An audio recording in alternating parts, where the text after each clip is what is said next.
सन 1664 में जब काशी विश्वनाथ में औरंगजेब की सेना ने काशी विश्वनाथ ज्योतिर्लिंग को खंडित करने के पापी उद्देश्य से आक्रमण किया, उनका सामना पारंपरिक सैनिकों से नहीं अपितु महानिर्वाणी अखाड़े के सन्यासियों से हुआ। सूर्योदय से लेकर सूर्यास्त तक युद्ध हुआ, भूमि सहस्रार शवों से पट गई और अंततः ज्ञानवापी के युद्ध में सन्यासियों ने एक महान विजय प्राप्त की। ज्ञानवापी के युद्ध में मिली पराजय से तिल मिलाए औरंगजेब ने 5 वर्ष उपरांत विश्वनाथ ज्योतिर्लिंग पर पुनः आक्रमण किया। जब आक्रमण रोकना असंभव हो गया तो शिवलिंग को गले लगाकर महंत ने कुएं में छलांग लगा दी।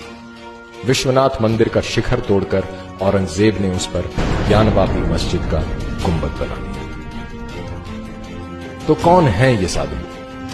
भगवा चोला ओढ़े शांत ब्रह्मचारी, या फिर जटा लहराते भस्म धूसरित उग्र कदम ताल करते हुए नागा? क्या वो घर छोड़ वैरागी है जो पारलौकिक सुख की कामना में भटकता रहता है, या वो जो आंतरिक कलह या बाह्य आक्रांताओं से झटपटाते हुए समाज को दिशा देता है? आइए इतिहास पे एक दृष्टि डालते हैं। 1323 में मोहम्मद बिन तुगलक के निरंतर आक्रमण से दक्षिण के काकतिया और कांपिली राज्य बिखर गए थे। मठ मंदिर खंडित कर दिए गए थे और आम जनमानस में असुरक्षा का भाव व्याप्त हो गया था। जबरन धर्मांतरण साधारण बात बन गई। काकतिया राज्य के पूर्व मंत्री हरिहर और बुक्का राय को जबरन इस्लाम कबूल करवाकर उसी क्षेत्र के जागीरदार के रूप में नियुक्त किया गया। ऐसी अराजकता को समाप्त करने के लिए क्या करना यथोचित था? एक धर्मपरायण राज की स्थापना करना, परंतु कैसे? स्वामी विद्यारण्य का आध्यात्म बल ही था कि उन्होंने हरिहर और बुक्का राय को हिंदू धर्म में पुनः दीक्षित कर विजयनगर साम्राज्य की स्थापना की। दोनों भाइयों ने आक्रांताओं को बाहर खदेड़ा और राज्य की सीमाएं सुरक्षित की। स्वामी विद्यारण्य ने सन्यासी होते हुए न केवल नए राज्य को धार्मिक दिशा दी अपितु प्रधानमंत्री का पदभार भी संभाला। और इस प्रकार दक्षिण में विजयनगर इस्लामिक घुसपैठियों के विरुद्ध बांध बनकर उभरा, जो 200 वर्ष तक अपने कुशल प्रशासन, उदारवादी धार्मिक नीति, कूटनीति और अर्थव्यवस्था के कारण समृद्ध रहा। मध्यकाल में इस्लामी विस्तार भारत पर कहर बनकर टूटा। 16वीं शताब्दी में अकबर के शासनकाल में मुसलमान सूफी हिंदू सन्यासियों पर अनायास ही हिंसा पे उतारू थे। इसके परिणाम स्वरूप स्वामी मधुसूदन सरस्वती ने सन्यासियों को आत्मरक्षा में शस्त्र उठाने हेतु काशी में प्रतिज्ञाबद्ध किया। 17वीं शताब्दी की शुरुआत में मराठी सन्यासी स्वामी समर्थ रामदास तीर्थाटन करते हुए इस्लामिक आक्रांताओं के पराधीन भारत की दुर्दशा को प्रत्यक्ष देख रहे थे। जनमानस मरणासन्न हो चुका था। उसकी सामाजिक, राजनैतिक तथा धार्मिक नवचेतना के लिए उसमें पौरुष अभिमंत्रित करना आवश्यक था। पुनः धर्म स्थापना हेतु स्वामी रामदास ने गांव-गांव में हनुमान मंदिरों और अखाड़ों की स्थापना की, जिसमें मराठा योद्धा तैयार हुए। स्वामी रामदास ने शिवाजी को क्षत्रिय धर्म उपदेशित किया तथा स्वयं को छत्रपति घोषित कर हिंदवी स्वराज की स्थापना करने के लिए प्रेरित किया। औरंगजेब के शासनकाल में मुगल आतंक अपने चरम पे पहुंचा, जब गुरु गोविंद सिंह के शिशु पुत्रों को इस्लाम न कबूल करने पर दीवारों में चुनवा दिया गया। उधर लक्ष्मण दास नामक एक राजपूत को अपने हाथों से हुई गर्भवती हिरनी की हत्या के कारण संसार से विरक्ति हुई। योगिक साधना करते हुए इन्होंने कई सिद्धियां प्राप्त की। गुरु गोविंद सिंह जी के आग्रह पर इन्होंने पुनः क्षत्रिय धर्म का वहन किया और सरहिंद को फतह कर साहबजादों की नृशंस हत्या का प्रतिशोध लिया। संसार इन्हें बंदा बहादुर के नाम से जानने लगा। जब इन्हें मुगलों ने छलवश गिरफ्तार किया, तब घृणित कायर फर्रुखसियार ने इनके पुत्र को इनकी आंखों के सामने कटवाया और उसके शरीर से उसका हृदय निकालकर इनके मुंह में भर दिया, और ये परम वेदना सहते हुए बंदा बहादुर वीरगति को प्राप्त हुए।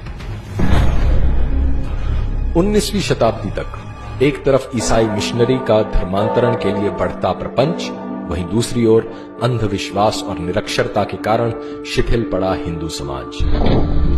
अज्ञान और गरीबी का द्योतक बन चुकी हिंदू सभ्यता को रामकृष्ण के शिष्य विवेकानंद ने वेदांत गर्जना कर ज्ञान, भक्ति और कर्म की परिधि में पुनः परिष्कृत किया, जिसकी गूंज 11 सितंबर 1893 को अमेरिका के विश्व धर्म संसद में सुनाई दी, जहां अन्य प्रतिनिधि अपने धर्म की शक्ति और विशेषता सिद्ध करने में लगे थे। वहां विवेकानंद ने न केवल सहिष्णुता अपितु सार्वभौमिक स्वीकृति की बात कर संपूर्ण विश्व को भारतीय सभ्यता के प्रति मुग्ध कर दिया।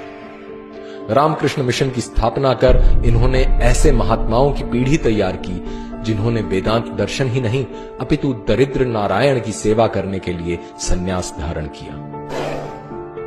मृत्यु का भय दिखाकर अथवा प्रलोभन देकर धर्म परिवर्तन करने का व्यवसाय भारत में अब पुराना हो चला है। धर्म परिवर्तन के इस कुचक्र को भेदने का कार्य आर्य समाज के शुद्धि आंदोलन से शुरू हुआ, जिसमें प्रलोभनवश ईसाई बने या विवशता में इस्लाम कबूल किए लोगों को पुनः हिंदू धर्म में दीक्षित किया जा रहा था। 3 दिसंबर 1926 को आर्य समाज के स्वामी श्रद्धानंद की दिल्ली स्थित उन्हीं के आवास में जबरन घुसकर अब्दुल रशीद नामक व्यक्ति ने गोली मारकर हत्या कर दी। राष्ट्रीय आंदोलन में प्रमुख भूमिका रखने के बाद भी स्वामी श्रद्धानंद को इसलिए मार दिया गया क्योंकि वे उन मलकान राजपूतों को पुनः हिंदू धर्म में प्रविष्ट करना चाहते थे जो मुगल काल में जबरन मुसलमान हो गए थे। स्वतंत्रता के बाद सेक्युलरवाद की आड़ में धर्मांतरण का यह व्यवसाय चलता रहा और विधर्मियों द्वारा सन्यासियों की निर्मम हत्या नहीं रुकी। यूं तो कंधमाल की जनजातियों का ईसाई धर्मांधों से संघर्ष का इतिहास रहा ही है, परंतु 1968 में स्वामी लक्ष्मणानंद के आने के बाद जनजातियों में ये चेतना पुनः जगी। 23 अगस्त 2008 को जन्माष्टमी के दिन 20 सशक्त नकाबपोशों ने स्वामी लक्ष्मणानंद की कलाई और स्नायुजाल को काटकर उनके शरीर को गोलियों से छलनी कर दिया।